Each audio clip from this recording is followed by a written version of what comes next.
mbokki internet yu AGT News dañoo bëggoon waxtaan ak yéen ci ay mbir yoo xam ne moo ñeel dossier Sonko ak Adji Sarr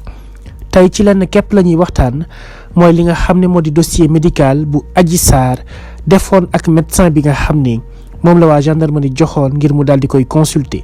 waaye laata loolu dañ leen di ñaan ngeen abonné suñu chaîne saa su nekk dinañ leen defal ay xibaar yu ñu leen di dégtal te ba noppi itam di leen defal ay chronique saa su nekk ngeen di am ay xibaar yu wér te wóor li nga xam ne nag moo ñeel dossier Sonko ak Adji Sarr dafa am élément bu am solo boo xam ne moom moo ci nekk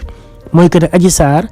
moom bi mu ñëwee ci capitaine Seydina Omar Touré yéen a ngi koy fàttaliku moom mi nga xam ni daa mujjee démissionné ci li nga xam ne moo di gendarmerie nationale moom Adji Sarr dafa ànd ak Sidi Mouhamed Mbaye ñoom ñaar bi ñu àndee Sidi Mouhamed Mbaye moomu ci fàttali itam moom mooy jarbaat ci Mamour Diallo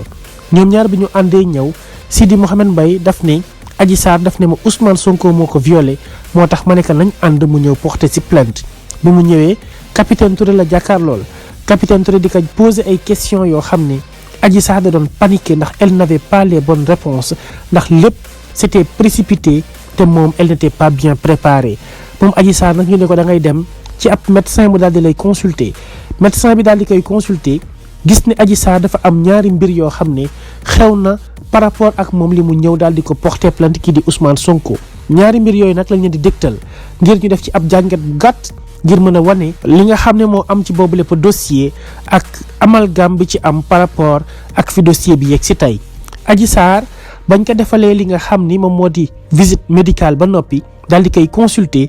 docteur bi dafa génne ab rapport bi ñaari mbir yi la ci wax mooy que ne benn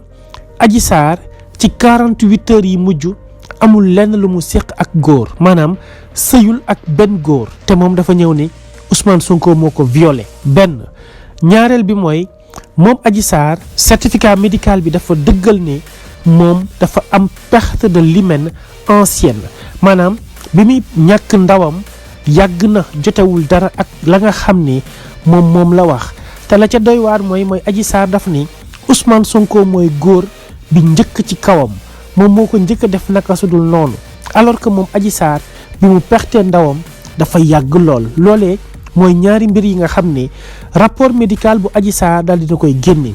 kon nag bu fekkente ne Adji Sarr dafa ñëw porter plainte Ousmane Sonko ne moom moo ko violé alors que moom 48 heures yi mujj amul lenn lu mu séq ak góor kon foofu thèse boobu lañ koy jël tegee ko de côté bokkatul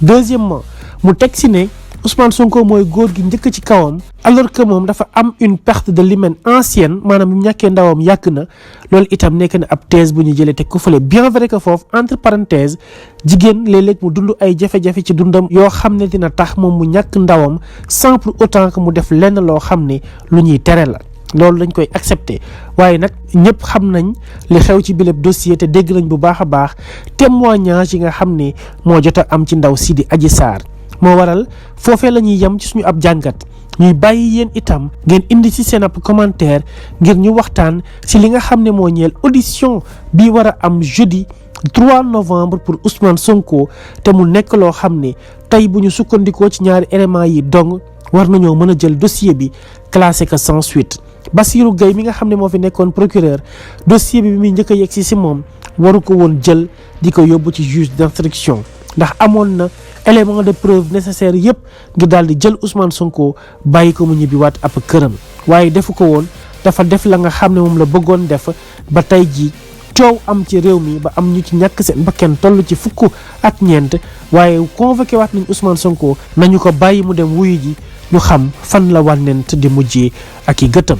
mbokki internet yi abonné leen suñu chaîne saa su ne ngeen di am ay xibaar ay jàngat yu wér te wóor yoo xam ne ce sera dans l'actualité sénégalaise mais itam ñuy waxtaan ci lu jëm ci faits divers yi ak lépp loo xam ne rek yéen daf leen di soxal